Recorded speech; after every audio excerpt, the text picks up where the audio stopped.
जय हिंद दोस्तों, कैसे हो आप सभी। GK कोकल सर के यूट्यूब चैनल पे और जो अपने एप्लीकेशन है इजी एजुकेशन, उस पर भी आपका हार्दिक स्वागत है। अपन जो संविधान पढ़ रहे थे, देखो मैं आपको बता दूं, पढ़ बहुत रहे हैं। इस भारत के अंदर इतने आदमी पढ़ रहे हैं, सब नौकरी नहीं लगते। नौकरी वो लगते हैं जो माँ की जरूरियाँ और बाप की मजबूरियों को समझे। ठीक है, तो ध्यान रखना है आपको। अब अपना संविधान आगे ऐसे जो जैसे भी मैं शायरी बोलता हूँ उसके साथ आप जैसे ऐसे लगना जैसे चार्ज लगा दिया आपको। ठीक है, एनर्जी आ जानी चाहिए एकदम से, बिल्कुल ऐसे ढीले ढकनों के जैसे मत बैठा करो, बिल्कुल ऐसे सीना ताड़ के पढ़ा करो। ठीक है, तो अपन पढ़ रहे थे, क्या पढ़ रहे थे? संविधान। और संविधान के अंदर मैंने आपको संविधान सभा बता दी थी, निर्माण, तैयार, लागू, कितने संविधान के अंदर अनुच्छेद थे, कितनी अनुसूचियां, कितने भाग थे, स्रोत मैंने आपको बता दिए। आज अपन पढ़ते हैं संविधान की अनुसूचियां। मैं एसएससी, केवल एसएससी जीडी वालों के लिए बात कर रहा हूं, एसएससी जीडी वालों की क्लास ले रहा हूं और इसमें से मैं आपको गारंटी देता हूं कि एक चीज बाहर नहीं आएगी। ठीक है, लो आ जाओ, तो वापस कर लेते हैं अपन ये। तो अब जो अपना नया टॉपिक है, क्या नाम उसका? अनुसूचियां। बिल्कुल लोड लेने की जरूरत ही नहीं है, अभी याद करवाता हूं सारी आपको। मेरे को बस देखते जाना, क्या लिखता हूं क्या बोलता हूं उसको सुनते जाना। भारतीय मूल संविधान की मैं बात करूं, जब भारतीय संविधान बनकर तैयार हुआ था, मूल संविधान के अंदर 8 अनुसूचियां थी। कितनी थी? 8। वर्तमान में कितनी है? वर्तमान में 12 है। कितनी नई जोड़ी गई है? 4 नई जोड़ी गई। कौन सी जोड़ी गई है ये मैं बाद में बता दूंगा आपको। अब ये अनुसूचियों की मैं आपसे क्वेश्चन पूछेंगे, पहली अनुसूची में क्या है, दूसरी अनुसूची में क्या है, तीसरी में क्या है, ये क्या है, तो मैं आपको बता देता हूं। प्रथम अनुसूची की बात करते हैं अपन, प्रथम अनुसूची। ठीक है, और इस प्रथम अनुसूची के अंदर जो दे रखा है, भारत के राज्य के नाम है। ठीक है, पहली अनुसूची में क्या है? भारत के राज्यों के नाम है। ठीक है, भारत के राज्यों के, अब इसमें कोई ज्यादा लोड लेने वाली बात है ही नहीं। प्रथम अनुसूची के अंदर भारत के राज्यों के नाम है। ठीक है, दूसरी अनुसूची की मैं बात करूं, द्वितीय अनुसूची, यहां से इंपॉर्टेंट चालू हो जाती है। दूसरी अनुसूची आपसे पूछेंगे, देखो सीधा इसको ऐसे याद रखना कि लोगों को तनख्वाह एक बार ही मिलती है, लेकिन एक बार में उनका जीव कभी संतुष्ट नहीं होता है। वो ऐसे सोचते हैं कि 2 बार मिले। कोई भी बाबू है उनके पैसे गलत नहीं काटे। ठीक है, और कहते थे कि 2 बार तनख्वाह मिले। कितनी बार मिले? 2 बार। तो द्वितीय अनुसूची के अंदर वेतन है, तनख्वाह किस पे भारित वेतन है? तो ये जो भारित वेतन है, ये एक निधि होती है, सिंचित निधि। राज्य सरकार की अलग होती है, केंद्र सरकार की अलग होती है। इस सिंचित निधि से जिन पदाधिकारियों को वेतन दिया जाता है, वो वेतन जो है कौन सी अनुसूची में है? दूसरी अनुसूची में है, द्वितीय अनुसूची के अंदर। देखो तीसरी में क्या है? देखो 3 ऐसे करो, 3 शपथ, ऐसे शपथ लेते हो, 3 शपथ, 3 शपथ, 3 शपथ। तो तीसरी अनुसूची के अंदर है शपथ, तृतीय अनुसूची, और इसके अंदर है शपथ। अब आपको ये शपथ क्या है भाई? ठीक है, तो वह अधिकारी जो तीसरी अनुसूची के अनुरूप शपथ लेते हैं, 3 अधिकारी को छोड़कर बाकी सभी जो मंत्री बनते हैं, चाहे कैबिनेट मंत्री बनो, मुख्यमंत्री बनो, प्रधानमंत्री बनो, कुछ भी बनो, सारे जो पदाधिकारी है इस तीसरी अनुसूची में एक शपथ का प्रारूप है, उसके तहत जो है शपथ लेते हैं, 3 पदाधिकारियों को छोड़कर। 3 पदाधिकारी कौन कौन से हैं? सुनो देखो बात। एक तो है अपना राष्ट्रपति, ये तो धनी है पूरे भारत का ही। ठीक है, एक है उपराष्ट्रपति, और तीसरा जो है ये है राज्यपाल। आप कहोगे कि सर ये शपथ कहां से लेते हैं फिर? तो इनकी शपथ का प्रारूप अलग से अनुच्छेद के अंदर दे रखा है। तो देखो, राष्ट्रपति का अनुच्छेद में बात करूं तो राष्ट्रपति का अनुच्छेद है 60। अनुच्छेद 60 में राष्ट्रपति की शपथ है। 9 जोड़ो, 69 में किसकी शपथ है? उपराष्ट्रपति की शपथ है। 60 में से 1 कम करो, बचेंगे कितने? 59, तो राज्यपाल की शपथ। ठीक है, ये शपथ का प्रारूप तीनों पदाधिकारियों का अलग है। बाकी सभी आदमी जो है किस प्रारूप के तहत, संविधान की अनुसूची तीसरी में जो प्रारूप दे रखा है उसके तहत जो है शपथ लेते हैं। पहली भारत के राज्यों के नाम है। ठीक है, केंद्र शासित प्रदेशों के इनके नाम है। दूसरा में क्या है? दूसरे में वेतन है। वेतन तनख्वाह कितनी बार चाहिए? 2 बार। तीसरे में क्या है? शपथ। अरे तीसरे में क्या है? शपथ। आ जाओ चौथी अनुसूची की बात करते हैं अपन। अगर मैं चौथी अनुसूची की बात करूं तो इसके अंदर क्या है? बंटवारा है। क्या है, बंटवारा। और बंटवारा किसका, राज्यसभा की सीटों का, राज्यसभा की सीटों का बंटवारा है। कहने का मतलब यह है बालकों कि प्रत्येक राज्य को राज्यसभा की सीटों का प्रतिनिधित्व दे रखा है। जैसे मैं राजस्थान की बात करूं तो राजस्थान में राज्यसभा की 10 सीटें हैं। कितनी है, 10। तो ऐसे राज्यसभा की सीटों का बंटवारा, प्रत्येक राज्य को राज्यसभा की कितनी कितनी सीटें दे रखी है, उनका जो बंटवारा है वो 4 के अंदर है। 4 में बंटवारा, 4 में बंटवारा। आ जाओ 5वीं अनुसूची, 5वीं अनुसूची। और इस 5वीं अनुसूची के अंदर क्या है, देखो मैं आपको बताऊं, संविधान की टर्म्स बताता हूं। अनुसूचित एवं जनजातीय क्षेत्र, भारत के किसी भी क्षेत्र के अंदर जो अनुसूचित एवं जनजातीय क्षेत्र है उनके नियंत्रण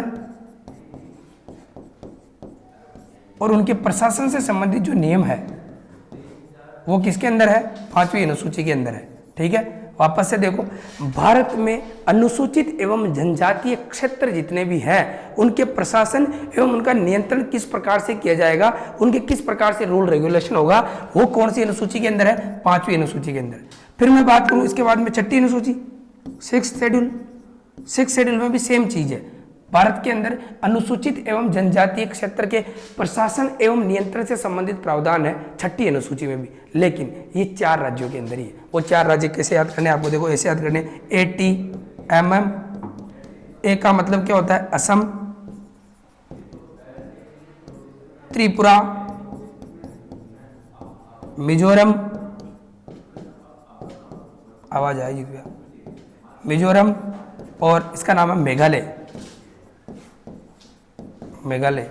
ठीक है, तो ये 4 चीजें हैं, असम, त्रिपुरा, मेघालय और मिजोरम। ये 4 जिलों के अंदर SC ST के नियंत्रण एवं प्रशासन से संबंधित जो भी है नियम है। तो 6ठी और 5वीं और 6ठी दोनों सेम ही है, ये पूरे भारत के क्षेत्र में है, ये 4 राज्यों के क्षेत्र में, ATMM, असम, त्रिपुरा, मेघालय, मिजोरम। बात करते हैं 7वीं अनुसूची की। कौन सी अनुसूची की, 7वीं अनुसूची। देखो अब इसको कैसे याद रखना है, 7 से आप ऐसे कहोगे इसके अंदर सूचियां हैं। अरे क्या है भाई, 7 से सूचियां।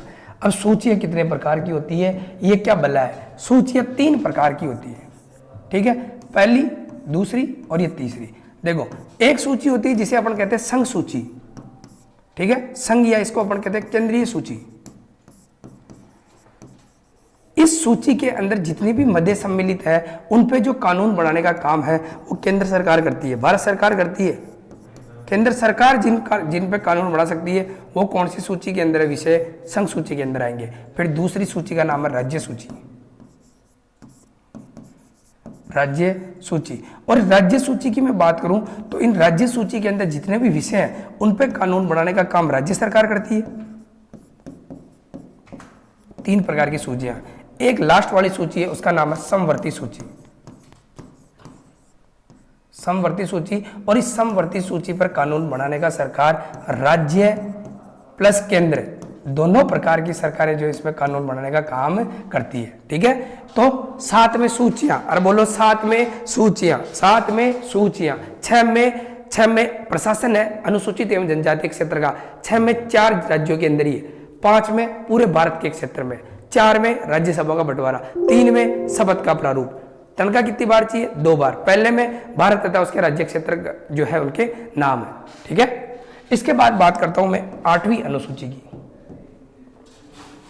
किसकी बात करता हूं, 8वीं अनुसूची की बात करता हूं। और 8वीं अनुसूची के अंदर है भाषाएं। ठीक है, लैंग्वेज। अब ये भाषाएं क्या है, तो ये भाषाएं वह है बालकों कि कहने का मतलब ये है कि संवैधानिक मान्यता प्राप्त भाषाओं का जो लिस्ट दे रखी है वो 8वीं अनुसूची के अंदर दे रखी है। मूल संविधान के अंदर 14 भाषाएं थी जिनको संविधान ने मान्यता प्राप्त कर रखी थी, मान्यता दे रखी थी। वर्तमान में ये भाषाएं कितनी है, 22 है। वर्तमान में कितनी है, 22। तो लो भाई ये आपके जो है 8 जो है अनुसूचियां जो मूल संविधान के अंदर थी वो तो कंप्लीट हो गई। अब इसके बाद में बची कितनी है, 9, 10, 11 और 12। 9, 10, 11 और 12। SSC GD वालों आपके बिल्कुल से इजी है। देखो अब मैं आपको 9, 10, 11, 12 बता देता हूँ। ठीक है, इसी स्लाइड के अंदर मैं बात करूं 9वीं अनुसूची की।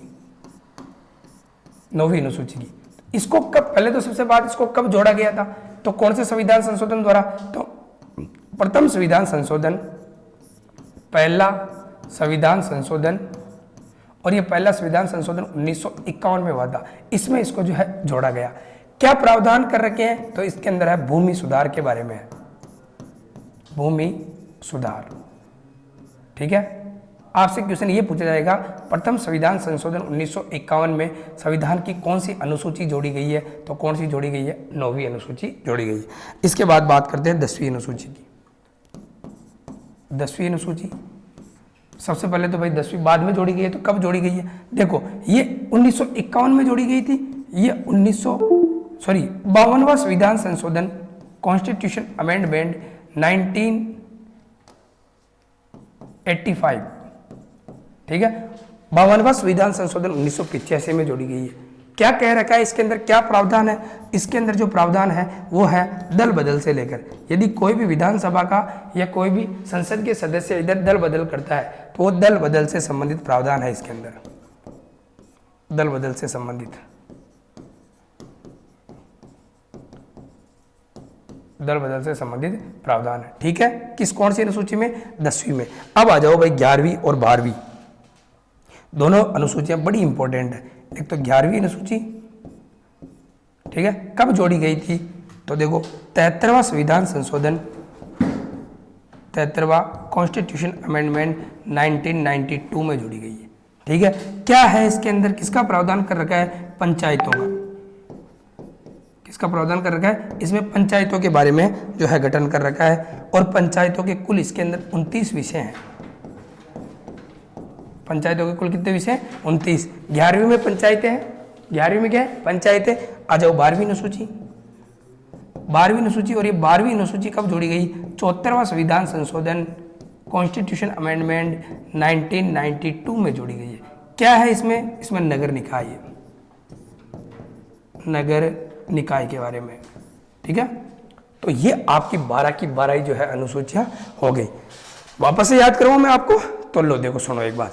पहली में भारत के राज्य, उनके नाम है संघ शासित प्रदेशों के। दूसरी में वेतन, 2 बार पैसे चाहिए। तीसरी में शपथ का प्रारूप, तीसरी में क्या है? शपथ। चौथी में राज्यसभा की सीटों का बंटवारा है, प्रत्येक राज्य को कितनी कितनी सीटें दे रखी है राज्यसभा की, कुल 245 है अभी वर्तमान में, वैसे तो 250 है। पांचवी में अनुसूचित एवं जनजातीय क्षेत्र जो पूरे भारत के अंदर है, उनके नियंत्रण से संबंधित प्रावधान है, प्रशासन से संबंधित प्रावधान है। छठी अनुसूची में भी अनुसूचित एवं जनजातीय क्षेत्र जो केवल 4 राज्यों के हैं, उनके प्रावधान है, असम, त्रिपुरा, मेघालय, मिजोरम। 7वीं अनुसूची में सूचियां हैं, 3 प्रकार की होती है, केंद्रीय संघ सूची, राज्य सूची, समवर्ती सूची। 8वीं के अंदर भाषाएं हैं, संवैधानिक मान्यता प्राप्त भाषाएं। मूल संविधान में 14 थी, बाद में जोड़कर कितनी कर दी? 22 कर दी है। 9वीं अनुसूची प्रथम संविधान संशोधन 1951 में जोड़ी गई है, भूमि सुधार से संबंधित है। 10वीं अनुसूची 52वां संविधान संशोधन 1985 में जोड़ी गई है, दल बदल से संबंधित प्रावधान है। 11वीं अनुसूची 73वां संविधान संशोधन 1992 में जोड़ी गई है, पंचायतों से संबंधित प्रावधान है। 12वीं अनुसूची नगरीय निकाय से संबंधित है, और 74वां संविधान संशोधन 1992 में जोड़ी गई है। ये जो है अपना अनुसूचियों वाला टॉपिक है वो कंप्लीट होता है। वापस से आपके सिलेबस में आ जाओ, बार बार आपकी मैं भूलने नहीं दूंगा, आपको सब चीज़ें जो है आपको समझाऊंगा। ये आपकी क्या कंप्लीट हो गई? अनुसूचियाँ कंप्लीट हो गई। अब किस पे आ जाओ? भाग पे आ जाओ। लो भाई,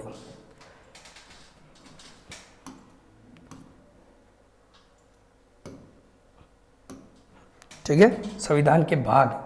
अब मैं 22 भाग है तो 22 के 22 ही नहीं बताऊंगा, मैं आपको जो इंपॉर्टेंट है वो बताऊंगा। संविधान के भाग,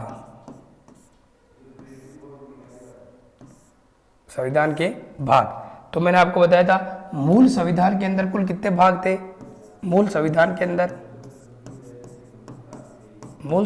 अंदर टोटल भाग थे उनका 22 भाग। ठीक है, अब अपन एक एक को देख लेते हैं। पहले भाग को देख लेते हैं। पहले भाग में क्या है? तो भारत, ठीक है, तथा भारत किस किस में बटा हुआ है? एक तो राज्य में और एक संघ शासित प्रदेश में, संघ शासित प्रदेश के अंदर।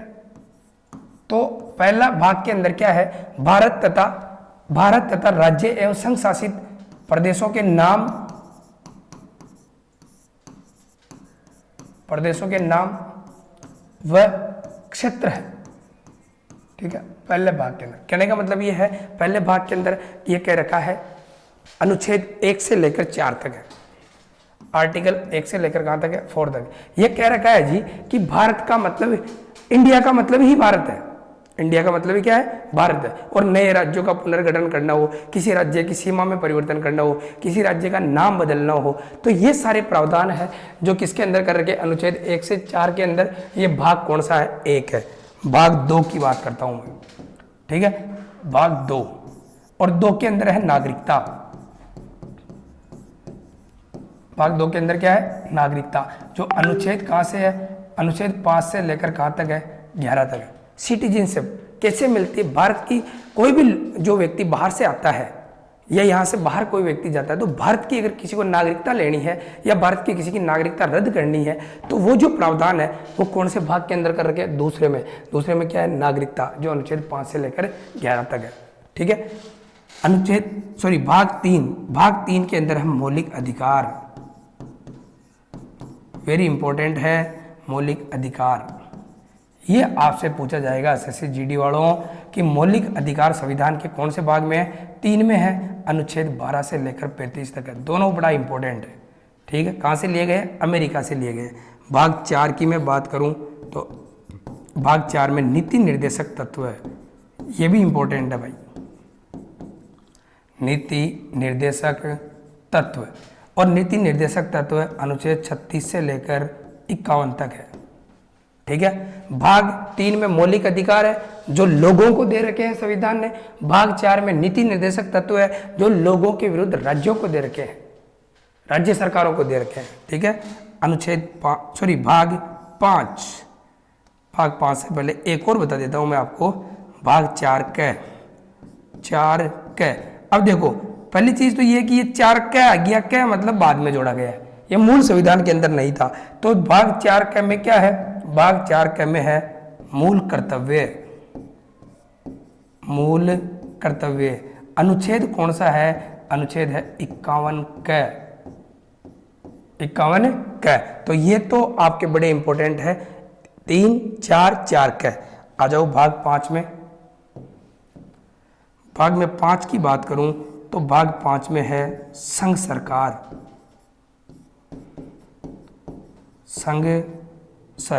ठीक है, संघ सरकार के अंदर क्या क्या आता है, संघ सरकार का मतलब केंद्र सरकार। अब केंद्र सरकार में क्या क्या आता है, राष्ट्रपति आता है, उपराष्ट्रपति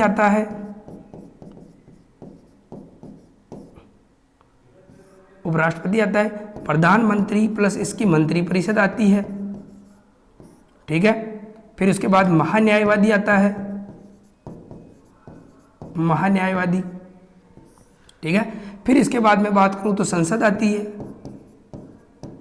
इसके बाद में उच्चतम न्यायालय आता है, उच्चतम न्यायालय। और लास्ट में संघ सरकार के अंदर भाग में 5 की ही बात करूं, एक चीज और आती है जिसका नाम है केग। और क्या नाम है भाई, केग। तो अब संघ सरकार अनुच्छेद कहां से कहां तक है, तो संघ सरकार की मैं बात करूं तो ये अनुच्छेद 52 से लेकर अनुच्छेद 151 तक है, अनुच्छेद 52 से लेकर अनुच्छेद 151 तक है। राष्ट्रपति, उपराष्ट्रपति, प्रधानमंत्री, उसकी मंत्रिपरिषद, न्यायवादी, महान्यायवादी, संसद, उच्चतम न्यायालय और केग, ये किसके अंदर आता है, संघ सरकार के अंदर। ये किस में है, भाग 5 के अंदर। ठीक है, अब बात कर लेते भाग 6 की। भाग 6, और भाग 6 में है राज्य सरकार। अब राज्य सरकार की मैं बात करूं तो यह है अनुच्छेद 152 से लेकर अनुच्छेद 237 तक। ठीक है, राज्य सरकार में क्या क्या जुड़ जाएगा, देखो सबसे पहले उधर राष्ट्रपति है तो इधर राज्यपाल आ जाएगा। ठीक है, अब यहाँ पे उपराज्यपाल तो होता नहीं है। ठीक है, और वहां पे जो है प्रधानमंत्री है तो यहाँ पे कौन आ जाएगा, मुख्यमंत्री, और उसकी क्या जुड़ जाएगी, मंत्री परिषद। ठीक है, फिर इसके बाद 3 नंबर पे मैं बात करूं तो उधर क्या है, अपनी संसद है तो इधर कौन आ जाएगा, विधान मंडल, ठीक है। उधर क्या है, महान्यायवादी है तो इधर जो है महाधिवक्ता आ जाएगा, महाधिवक्ता, ठीक। और उधर क्या है अपना सुप्रीम कोर्ट है तो इधर क्या आ जाता है, हाई कोर्ट, जिसे अपन कह देंगे उच्च न्यायालय, ठीक है। क्या आ जाएगा, उच्च न्यायालय। ये सब किसके अंदर है, ये है भाग 6 के अंदर। भाग 7 को जो है निरस्त कर दिया है। अरे उदास मत हो रहा है इसे, सुनो देखो बात, वापस से अपन संविधान के क्या पढ़ रहे हैं, भाग पढ़ रहे हैं। भाग कितने पढ़ लिए अपन ने, 6 तक पढ़ लिए। भाग 1 में क्या है, भारत का नाम है, उसके राज्यों के नाम है, केंद्र शासित प्रदेशों के नाम और उसका क्षेत्र है। 2 में नागरिकता है, 3 में मौलिक अधिकार, 4 में नीति निर्देशक तत्व है, 4 में है मूल कर्तव्य, भाग 5 में है संघ सरकार और भाग 6 में है राज्य सरकार। भाग 7 को निरस्त कर दिया है। भाग 8 के अंदर है संघ शासित प्रदेश।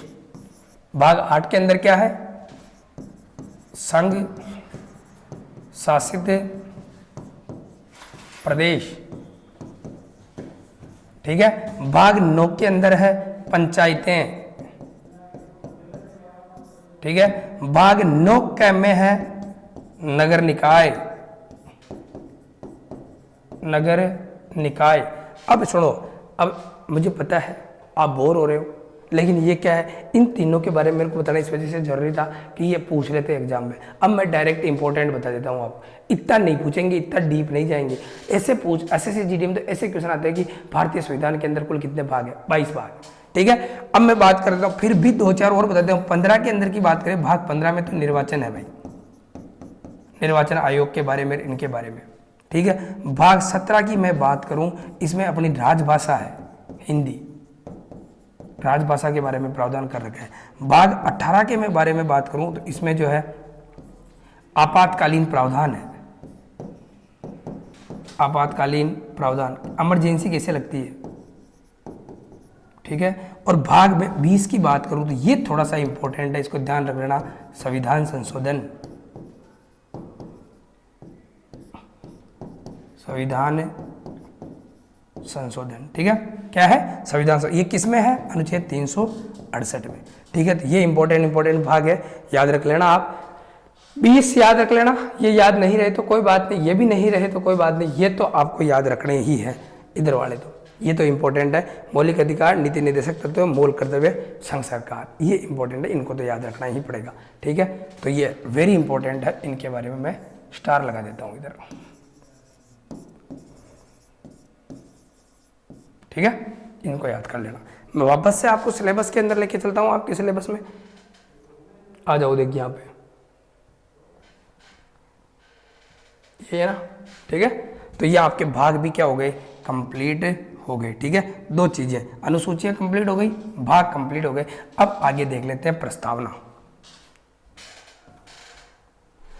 सर ज्यादा बड़ा तो नहीं हुआ ना वीडियो,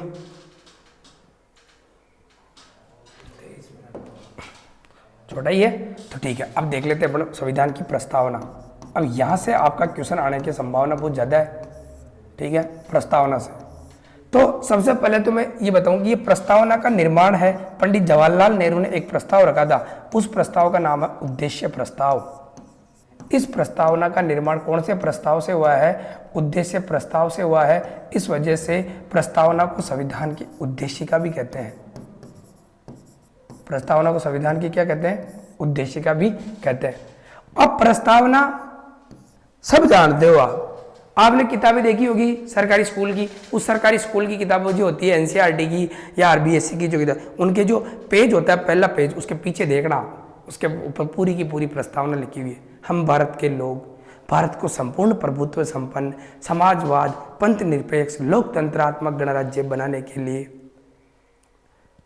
विचार, विश्वास, अभिव्यक्ति, उपासना, धर्म की जो है स्वतंत्रता देते हैं, सामाजिक, आर्थिक, राजनीतिक न्याय को सुनिश्चित करते हुए भारतीय संविधान को 26 नवंबर 1949 को आत्मसमर्पित, अंगीकृत और अधिनियमित करते हैं। ये प्रस्तावना है। क्या शब्द है, क्या मतलब है, थोड़ा सा देख लेते हैं, ठीक है। तो प्रस्तावना के जो प्रथम शब्द है वो है हम भारत के लोग, हम भारत के लोग, ठीक है। फिर है उसके बाद में भारत को, हम भारत के लोग भारत को, चलो दो चीजें, एक चीज यही बताता हूं, हम भारत के लोग भारत को, मतलब भारत शब्द का प्रयोग कितनी बार हुआ है? 2 बार। आपसे ये क्वेश्चन पूछा जाएगा कि प्रस्तावना के अंदर भारत शब्द का प्रयोग कितनी बार हुआ है? भारत शब्द का प्रयोग 2 बार हुआ है। हम भारत के लोग भारत को, अब इनके जो ये वर्ड है इनको थोड़ा सा समझना भाई। संपूर्ण प्रभुत्व संपन्न, संपूर्ण प्रभुत्व संपन्न, समाजवाद, पंथ निरपेक्ष, लोकतंत्रात्मक, लोकतंत्रात्मक गणराज्य बनाने के लिए, ठीक है। लोगों में स्वतंत्रता देखना, विचार, अभिव्यक्ति,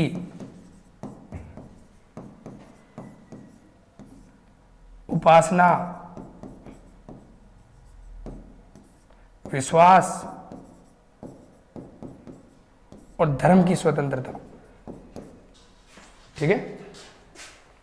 संपूर्ण प्रभुत्व संपन्न, समाजवाद, पंथ निरपेक्ष, लोकतंत्रात्मक गणराज्य बनाने के लिए भारत को विचार, भारत के व्यक्तियों में विचार, अभिव्यक्ति, उपासना, विश्वास, धर्म की जो है स्वतंत्रता देते हैं, ठीक है। ये वर्ड थोड़ा सा ध्यान रखना, वो अगर याद भी नहीं रहे तो कोई बात नहीं, आपको तो ये ध्यान रखना है कि प्रस्तावना के शुरुआती वर्ड है वो क्रम में जमाओ। संपूर्ण प्रभुत्व संपन्न के बाद समाजवाद, पंथ निरपेक्ष, लोकतंत्रात्मक गणराज्य।